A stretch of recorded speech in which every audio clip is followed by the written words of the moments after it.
Hello everyone, मैं Surendra Kumar Meena, assistant professor in English, government college Sagwara से आप सभी का स्वागत करता हूं। हम मॉडल ऑक्सिलरीज पढ़ रहे हैं और इसका पहले पार्ट हमने अब तक कंप्लीट कर लिया है, जिसमें हमने पढ़ा कि मॉडल्स का यूज हम कैसे करते हैं। मॉडल्स जिनमें शामिल है can, could, may, might, shall, should, will, would, must, ought to, used to, need and dare. ये सारे के सारे मॉडल्स की जानकारी हमने मॉडल ऑक्सिलरीज के पहले वीडियो में कर ली है। आज हम पढ़ेंगे ऑक्सिलरी वर्ब्स के बारे में। सबसे पहले हमें ये जानना है कि ऑक्सिलरी वर्ब्स क्या हैं और ये कैसे फंक्शन करती हैं। ऑक्सिलरी वर्ब्स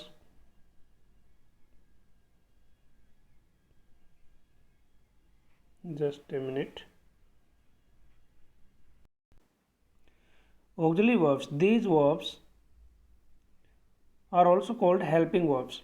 ऑक्सिलरी वर्ब्स का एक दूसरा नाम हेल्पिंग वर्ब्स भी है, as they help the main verb to denote the actions of the subject.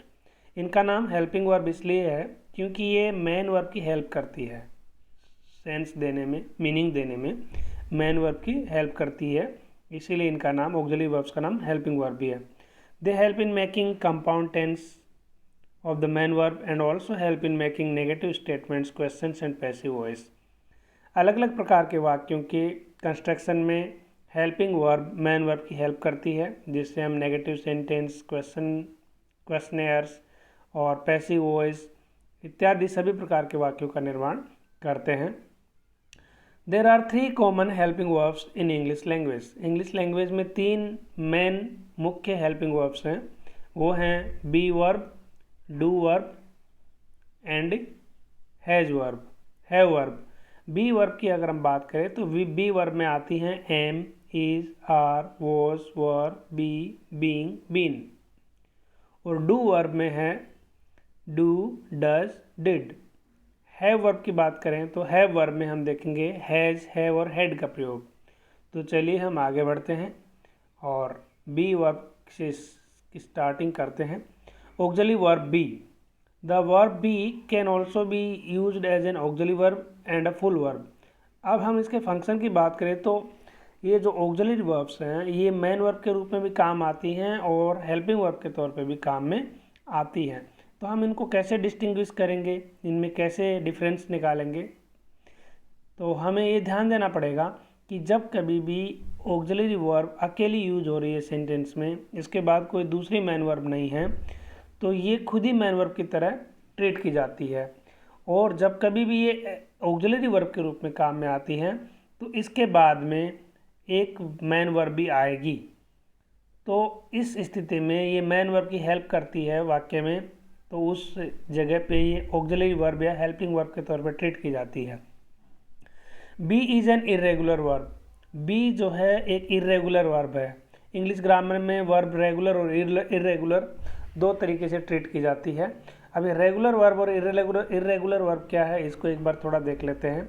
English में ज़्यादातर वर्ब्स रेगुलर वर्ब्स हैं, जो उनका पास्ट टेंस या past participle tense means second form और थर्ड फॉर्म डी और ईडी के जोड़ने से बनती है। जैसे लिव, लिव्ड, लिव्ड। यहाँ पे लिव मेन वर्ब है, फर्स्ट फॉर्म है प्रेजेंट टेंस में। अब इसका अगर पास्ट टेंस बनाएंगे तो ईडी डी जुड़ जाएगा, लिव्ड हो गया, और पास्ट पार्टिसिपल भी सेम लिव्ड हो गया। तो जब कभी भी मेन वर्ब में डी और ईडी जोड़ करके हम उसका पास्ट या पास्ट पार्टिसिपल फॉर्म बनाते हैं तो उस वर्ब को हम रेगुलर वर्ब बोलते हैं। लेकिन जब इसके अलावा हम किसी दूसरे तरीके से वर्ब का पास्ट या पास्ट पार्टिसिपल फॉर्म बनाते हैं तो वो इरेगुलर वर्ब होती है। जैसे ब्रेक का ब्रेक, ब्रोक, ब्रोकन, इसमें डी और ईडी का प्रयोग नहीं हुआ। इसी तरह से गो, वेंट, गॉन। इस तरीके से लगभग 200 वर्ब ऐसी हैं जो इरेगुलर तरीके से उनका पास्ट और पास्ट पार्टिसिपल फॉर्म बनाया जाता है, सेकंड और थर्ड फॉर्म बनाया जाता है। तो जब वर्ब का इरेगुलर वे में पास्ट टेंस और पास्ट पार्टिसिपल टेंस बनाया जाता है तो हम उन वर्ब्स को इरेगुलर वर्ब्स कहते हैं। एग्जाम्पल के तौर पे ब्रेक, ब्रोक, ब्रोकन या गो, वेंट, गॉन। इस तरीके से लगभग 200 वर्ब्स ऐसी हैं जिन्हें हम इरेगुलर वर्ब्स बोलते हैं। तो जो बी फॉर्म है, बी वर्ब है, वो भी एक इरेगुलर वर्ब है। आगे बढ़ते हैं।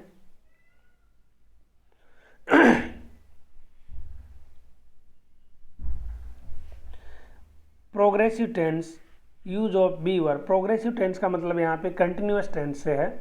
इन progressive tense sentences made with be. Continuous tense में वाक्य का निर्माण बी वर्ब से होता है। बी वर्ब में is, am, are, was, were, be, been, being इत्यादि होते हैं। We always use the ING suffixed version of the main verb. और मैन वर्ब के साथ में हम ING की फॉर्म यूज करते हैं कंटिन्यूस टेंस में, जैसा कि आप लोग जानते हैं। एक एक करके देखते हैं हम इनको। सबसे पहले हम प्रेजेंट कंटिन्यूस टेंस की बात करते हैं, प्रेजेंट प्रोग्रेसिव टेंस की बात करते हैं। तो ये मीनिंग देता है कि कोई कार्य, कोई एक्शन अभी इस समय वर्तमान में चल रहा है, जायमान है, जारी है।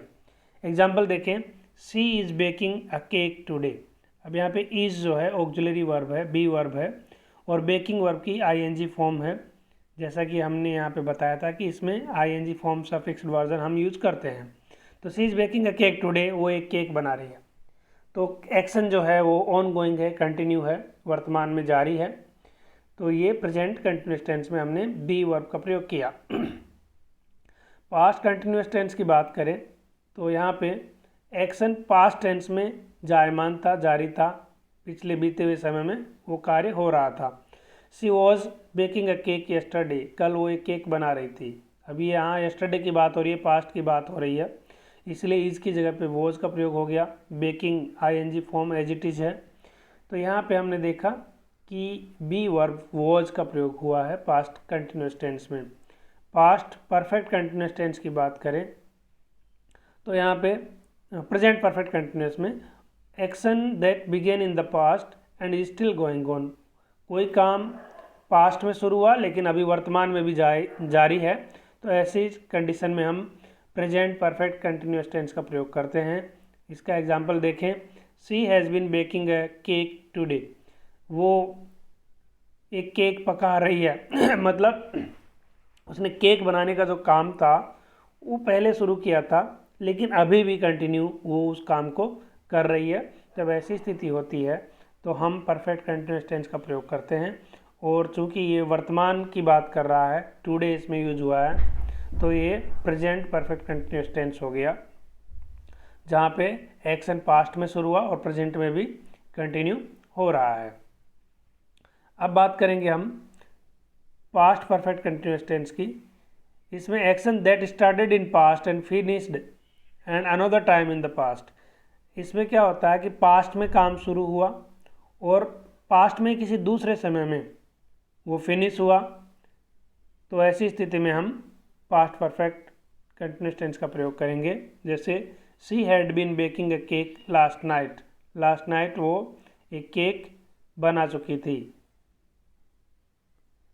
बना रही थी काफ़ी लंबे समय से। पास्ट में उसने किसी पास्ट पीरियड में शुरू किया था, लेकिन लास्ट नाइट भी वो उस काम को कंटिन्यूएशन में वो काम था। तो इस तरीके से हमने देखा कि देखिए हैड बीन, यहाँ पे बीन को आप फोकस करें, बीन, यहाँ पे बीन, यहाँ पे वॉज और इज़। इस तरीके से ये बी वर्ब का प्रयोग हमने कंटिन्यूस टेंस में देखा कि किस तरीके से present continuous, past continuous, present perfect continuous और पास्ट परफेक्ट कंटिन्यूस टेंस में हम बी वर्ब का प्रयोग करते हैं। अब हम आगे बढ़ते हैं। बी वर्ब का प्रयोग पैसिव वॉइस में कैसे किया जाता है। Using passive voice means when we want to put the emphasis on the object to which the action is being done instead of on the subject or not include the subject at all। जैसा कि हमने active voice passive voice के videos में देखा। अगर किसी ने active voice passive voice के वीडियोस नहीं देखे तो अपने यूट्यूब चैनल पे जाकर के एक्टिव वॉइस और पैसिव वॉइस के 3 वीडियोस हैं, जिसमें हम complete active voice passive voice को पूरा कवर कर रहे हैं। वहाँ पे इसको डिटेल से समझाया गया है। तो यहाँ पे हम देखेंगे कि बी वर्ब का एक्टिव और पैसिव वॉइस में कैसे इसका यूज़ होता है। एक्टिव वॉइस में हमने देख लिया कंटिन्यूस टेंस में। पैसिव वॉइस में ऑब्जेक्ट पे फोकस रहता है, सब्जेक्ट लगभग इग्नोर रहता है, या कहीं कहीं ऐसी भी स्थिति रहती है कि सेंटेंस में सब्जेक्ट को हम मेंशन ही नहीं करते, उसका जिक्र ही नहीं करते। तो किस तरीके से पैसिव वॉइस में बी वर्ब का प्रयोग होता है एक बार देखें। स्टार्टिंग करते हैं सिंपल प्रेजेंट या प्रेजेंट इंडेफिनिट टेंस से। The cake is made. The cake is made, यहाँ पे इज़ जो है ऑक्सिलरी वर्ब है, इसके साथ में वर्ब की थर्ड फॉर्म आई है, केक बनाया जाता है। द केक वॉज मेड, ये पास्ट इंडेफिनिट टेंस या पास्ट सिंपल टेंस, इसमें ये पैसिव वॉइस है। प्रेजेंट परफेक्ट टेंस में the cake has been made, पे been. Past perfect the cake had been made, been. Future the cake will be made, यहाँ पे B. तो हर जगह पे आपने देखा कि पैसिव वॉइस में बी वर्ब का प्रयोग हुआ है अलग अलग रूप में। प्रेजेंट सिंपल में इस सेंटेंस में इज बी वर्ब है, पास्ट सिंपल में वॉज यहाँ पे, और यहाँ पे प्रेजेंट परफेक्ट में हैज़ बीन, पास्ट परफेक्ट में हैड बीन, और फ्यूचर में विल बी। तो ये बी वर्ब की जितनी भी फॉर्म्स थी वो पैसिव वॉइस में यहाँ पे हमने देखी। तो बी वर्ब का प्रयोग हम एक्टिव वॉइस में प्रेजेंट कंटिन्यूस टेंस में करते हैं, और present past future continuous tense में करते हैं, और इधर पैसिव फॉर्म में हम इसका प्रयोग प्रेजेंट सिंपल में भी देख रहे हैं, पास्ट सिंपल में भी, प्रेजेंट परफेक्ट में, पास्ट परफेक्ट में, और फ्यूचर टेंस में भी हम इसका प्रयोग देख रहे हैं। तो इस तरीके से बी वर्ब का प्रयोग हम एक्टिव वॉइस और पैसिव वॉइस दोनों में समझ चुके हैं। अब हम आगे बढ़ते हैं ऑक्सिलरी वर्ब हैज की तरफ। The verb have can also be used as a full verb और हेल्पिंग वर्ब। जैसा कि मैंने पहले भी बताया कि जितने भी ऑक्सिलरी वर्ब्स हैं, जितने भी हेल्पिंग वर्ब्स हैं, ये एक फुल वर्ब के तौर पे अर्थात मैन वर्ब के तौर पे भी और हेल्पिंग वर्ब के तौर पे भी वाक्य में प्रयोग में ली जा सकती है। जब भी ये अकेली यूज होती हैं, मैन वर्ब की तरह फंक्शन करती हैं। जब इनके साथ मैन वर्ब होती है तो ये हेल्पिंग वर्ब की तरह फंक्शन करती है। ये चीज़ हमें ध्यान में रखनी है। The way to differentiate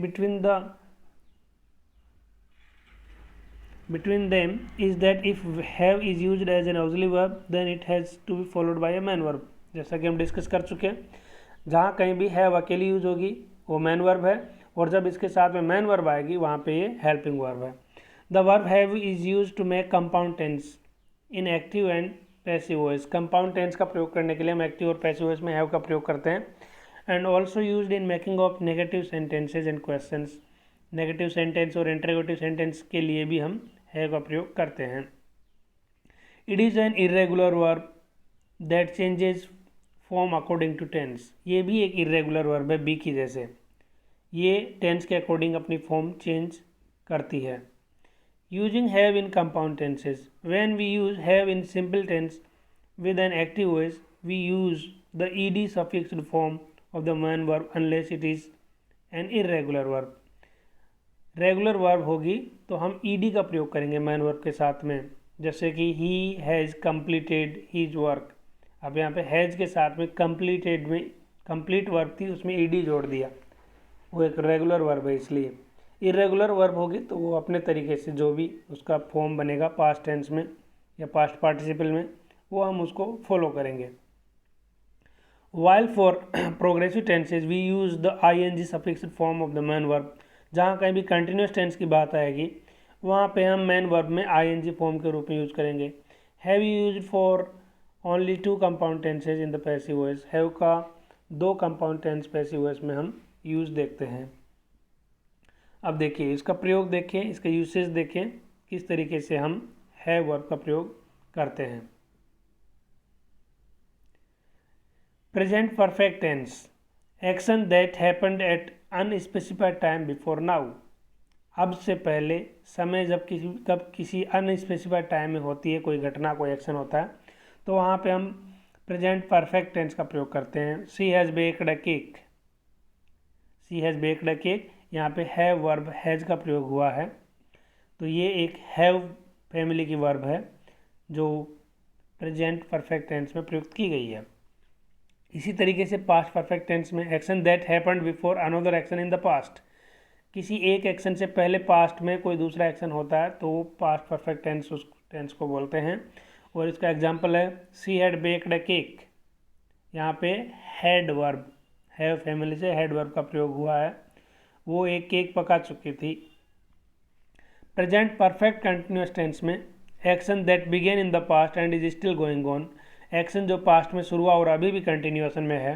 C has been baking a cake, यहाँ पे हैज़ बीन, देखिए आप हैज़ जो है यहाँ पे हैव फैमिली से यूज़ हुआ है।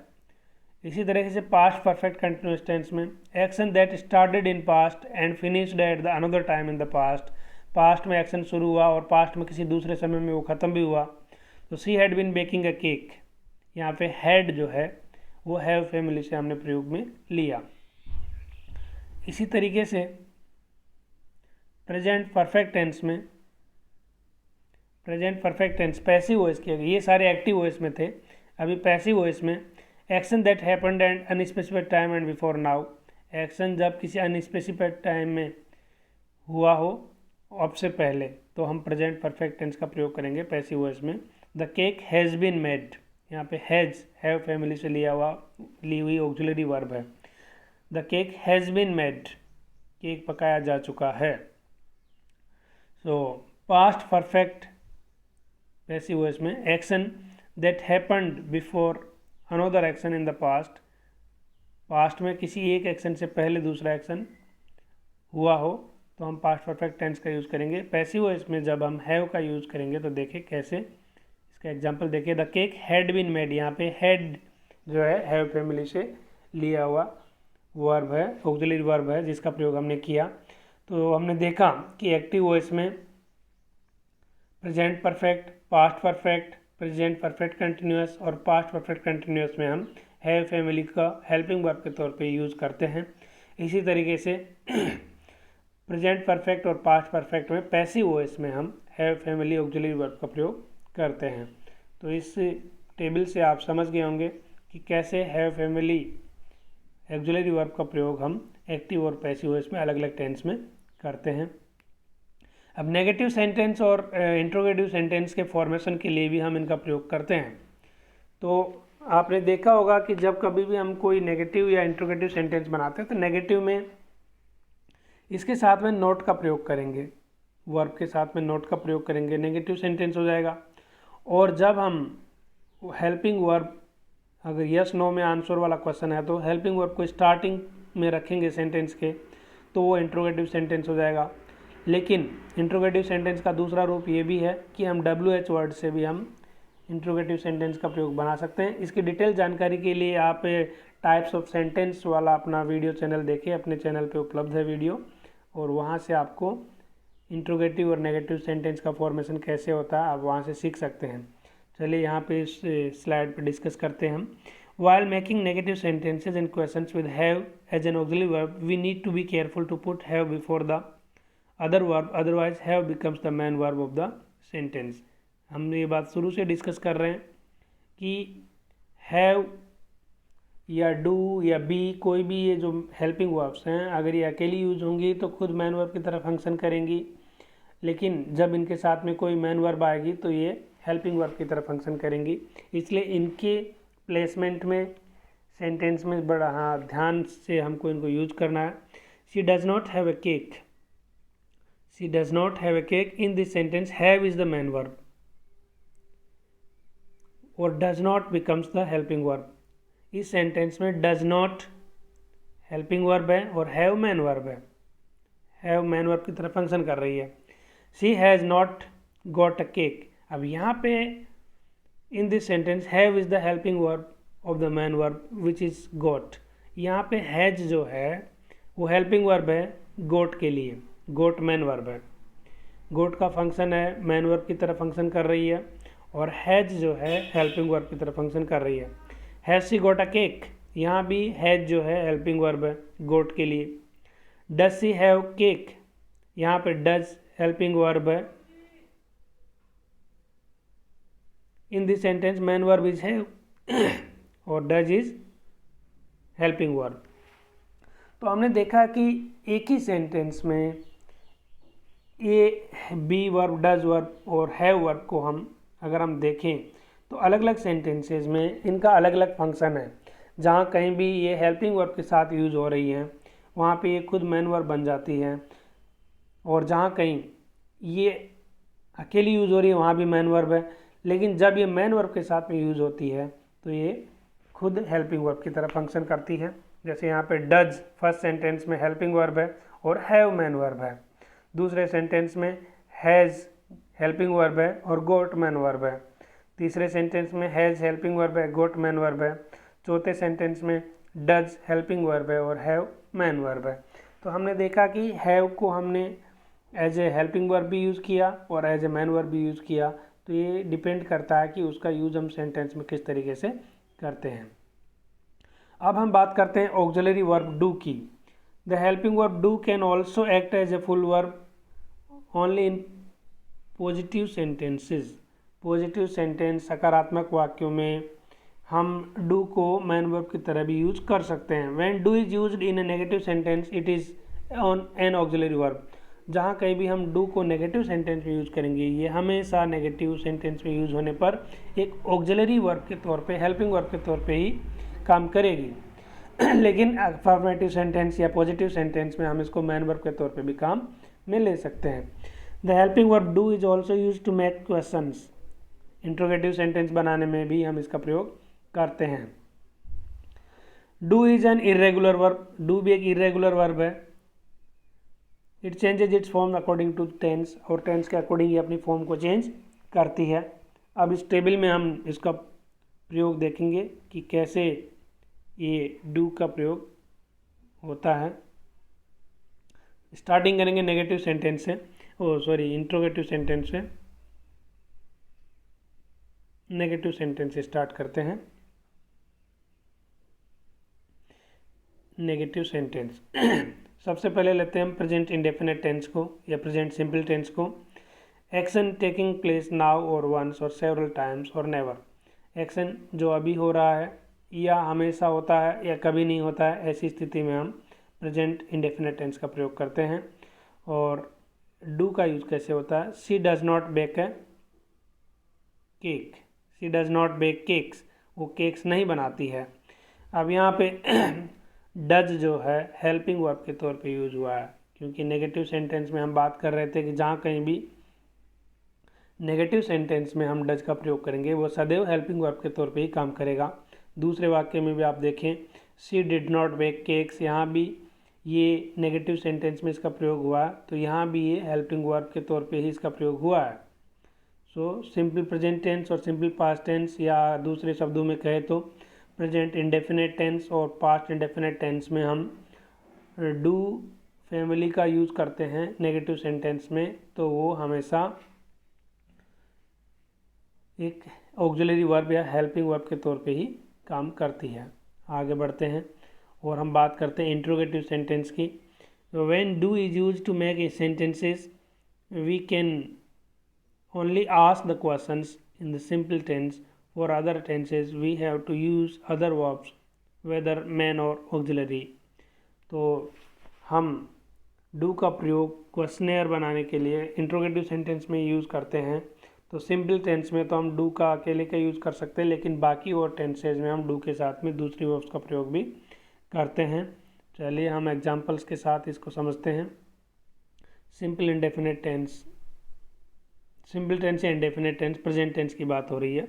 एक्शन टेकिंग प्लेस नाउ और वंस और सेवरल टाइम्स और नेवर, जैसा कि प्रेजेंट इंडेफिनिट टेंस की डेफिनेशन है, कोई भी काम रिपीटेडली होता है या रिपीटेडली नहीं होता है या अभी हो रहा है, तो उसके लिए हम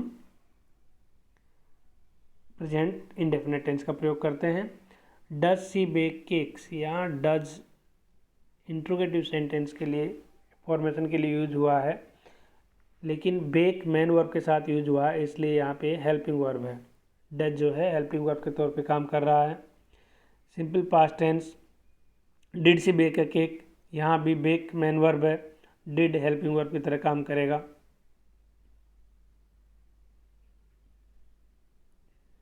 तो जब कभी भी डू फैमिली का कोई भी वर्ड जैसे डज हो, डिड हो, ये काम आते हैं मैन वर्ब के साथ में, तो ऑक्सिलरी वर्ब के तौर पे ही काम करते हैं। इनको नेगेटिव सेंटेंस में जहाँ कहीं भी हम यूज़ करेंगे सदैव ऑक्सिलरी वर्ब या हेल्पिंग वर्ब के तौर पे ही काम करेंगे। आगे बढ़ते हैं। Place where do is not used, ऐसी जगह जहाँ पे हम डू का प्रयोग नहीं करते हैं। There are certain instances where the auxiliary verb do is not used for negative sentences और क्वेश्चंस, ऐसी स्थितियाँ हैं, ऐसे उदाहरण हैं जहाँ पे हम डू का प्रयोग नेगेटिव सेंटेंस या इंट्रोगेटिव सेंटेंस के लिए नहीं करते हैं। The following table tells the different reasons and instances where and why. नीचे दी गई टेबल में ऐसे उदाहरण हैं जहाँ पे हम कारण और उदाहरण दोनों देखेंगे। अब देखिए, शुरुआत करते हैं। Reason, the main verb is be. जहाँ कहीं भी मैन वर्ब बी होगी वहाँ पे हम डू का प्रयोग नहीं करेंगे। There was no cake, negative में देर वॉज नो केक, कोई केक नहीं था वहाँ। अब यहाँ पे हमने डू फैमिली का यूज़ नहीं किया, डू वर्ब का यूज़ नहीं किया, क्योंकि यहाँ पे मैन वर्ब बी वर्ब यहाँ पे वॉज जो है मैन वर्ब की तरह फंक्शन कर रहा है। रिपीटेडली हम इस बात को मेंशन कर रहे हैं, बार बार इस बात को बता रहे हैं कि जब कभी भी ऑक्सिलरी वर्ब सेंटेंस में अकेली यूज़ होती है तो वो खुद ही मैन वर्ब की तरह फंक्शन करती है, वो खुद ही मैन वर्ब मान ली जाती है। तो ऐसी स्थिति में उसके साथ में हम डू का प्रयोग यहाँ पे नहीं कर रहे हैं, मैन वर्ब यहाँ पे बी है। तो there was no cake. Question, is there any cake. Negative में ये सेंटेंस है, इंट्रोगेटिव में ये है इज देयर एनी केक। यहाँ पे प्रेजेंट टेंस में होते हुए भी हम डू का प्रयोग नहीं कर रहे हैं, क्योंकि यहाँ पे बी वर्ब वॉज और इज मैन वर्ब की तरह फंक्शन कर रहे हैं। तो जब कभी भी मैन वर्ब के रूप में बी वर्ब का यूज़ करेंगे तो डू का प्रयोग नहीं होगा। आगे हम बढ़ते हैं। There is another helping verb. अगर दूसरी हेल्पिंग वर्ब आ जाएगी तब भी हम डू वर्ब का प्रयोग नहीं करेंगे। There won't be any cake, वहाँ कोई केक नहीं होगा। Will you have some cake, क्या तुम्हारे पास में कुछ केक है। तो यहाँ पर देखिए वॉन्ट और विल दूसरी हेल्पिंग वर्ब आ गई। तो जब दूसरी हेल्पिंग वर्ब सेंटेंस में आ जाएगी तो फिर हम डू का प्रयोग नहीं करेंगे। There is a model verb, model verb आ जाएगी तब भी हम नहीं करेंगे डू का प्रयोग। जैसे सी कांट मेक ए केक, यहाँ पे कैन जो है मॉडल वर्ब है, can see make a cake, यहाँ कैन मॉडल वर्ब है। तो जब मॉडल वर्ब आ जाएगी तभी हम डू का प्रयोग नहीं करेंगे। तो कंडीशंस जो रीजन्स हैं वो है, सबसे पहला रीजन वो यहाँ पे दिया गया है कि जब मैन वर्ब के तौर पे बी वर्ब का प्रयोग हो तब हम डू का प्रयोग नहीं करेंगे। जब अनदर हेल्पिंग वर्ब दूसरी हेल्पिंग वर्ब आ जाएगी तब हम डू का प्रयोग नहीं करेंगे। और जब मॉडल वर्ब का प्रयोग वाक्य में होगा तब भी हम डू का प्रयोग नहीं करेंगे। तो इन कारणों की वजह से हम वाक्यों में डू का प्रयोग चाहे नेगेटिव हो चाहे इंट्रोगेटिव सेंटेंस हो नहीं करते हैं। एग्जाम्पल्स हमने यहाँ पे देखें।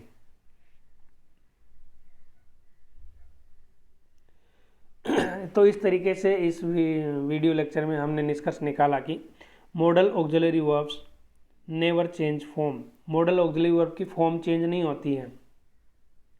जब वो हेल्पिंग वर्ब के तौर पे काम करेगी तो इज इजी होगी, इज्ड या इजिंग ऐसे नहीं होगा, उसकी फॉर्म चेंज नहीं होगी।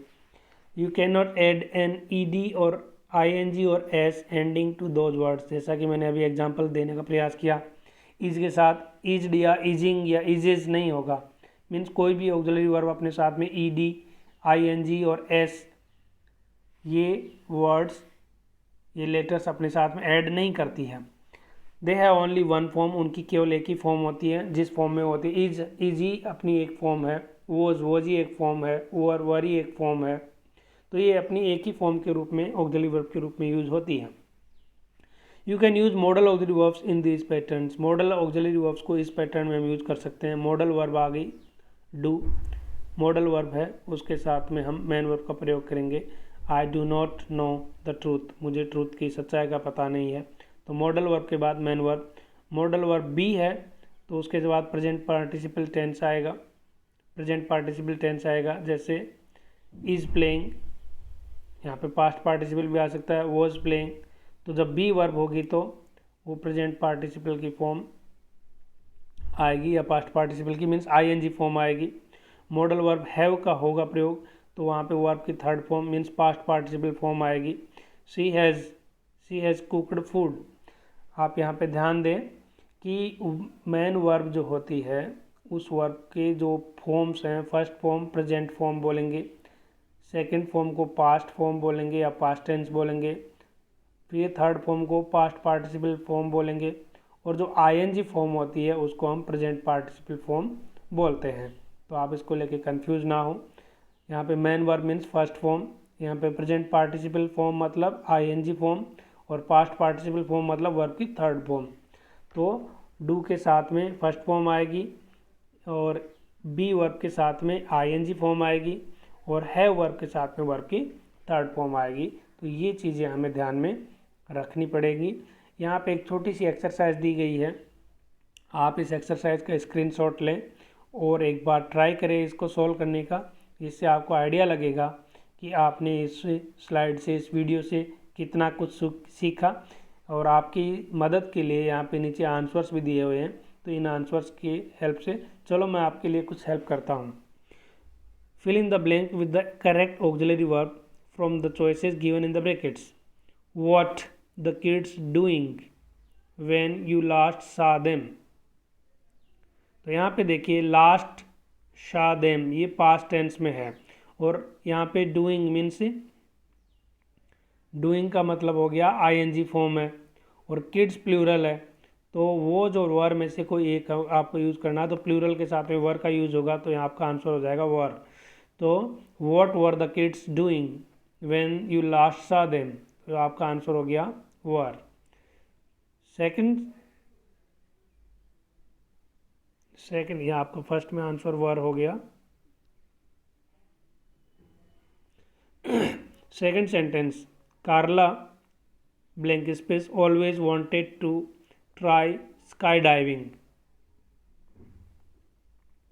Second sentence, Carla wanted means आपका ये पास्ट पार्टिसिपल वर्ब है, पास्ट पार्टिसिपल फॉर्म है, वर्ब की थर्ड फॉर्म का यहाँ प्रयोग हुआ है।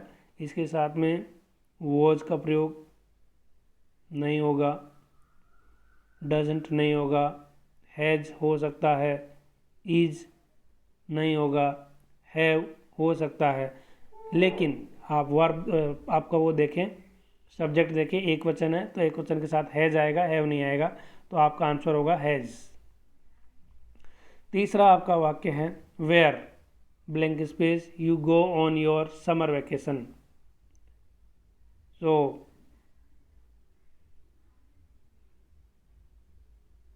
Just a minute, where blank space you go on your summer vacation. So इसको देखें आप, थर्ड सेंटेंस को, इंट्रोगेटिव सेंटेंस है, इंट्रोगेटिव सेंटेंस है, वर्ब की फर्स्ट फॉर्म है यहाँ पे यू के बाद में, तो वर्ब के साथ में वर्ब की फर्स्ट फॉर्म नहीं आएगी, बीन के साथ में वर्ब की फर्स्ट फॉर्म नहीं आएगी, आर के साथ भी नहीं आएगी, डिड के साथ में आ सकती है, डज के साथ में भी आ सकती है। सो यू के साथ में डज का प्रयोग नहीं होता है, यू के साथ में डू का प्रयोग होता है, इसलिए आपके पास एक ही ऑप्शन बचा डिड, तो आपका आंसर होगा did. So where did you go on your summer vacation, अपनी समर वेकेशन के लिए तुम कहाँ गए थे। तो इस तरीके से आप अपने इस पूरी एक्सरसाइज को सॉल्व कर सकते हैं। हमने जो कुछ सीखा वो आपको असेसमेंट भी हो जाएगा आपका कि आपने कितना सीखा कितना नहीं सीखा, और आपके उज्जवल भविष्य के लिए मेरी तरफ से ढेर सारी शुभकामनाएं। इसी तरह से इंग्लिश ग्रामर सीखने के लिए, इंग्लिश लिटरेचर सीखने के लिए हमारा यूट्यूब चैनल सब्सक्राइब करें और इंग्लिश सीखते रहें। आपका दिन मंगलमय हो। इन्हीं आशाओं के साथ मैं सुरेंद्र आपसे विदा चाहता हूँ। एक बार फिर मिलेंगे, तब तक के लिए धन्यवाद।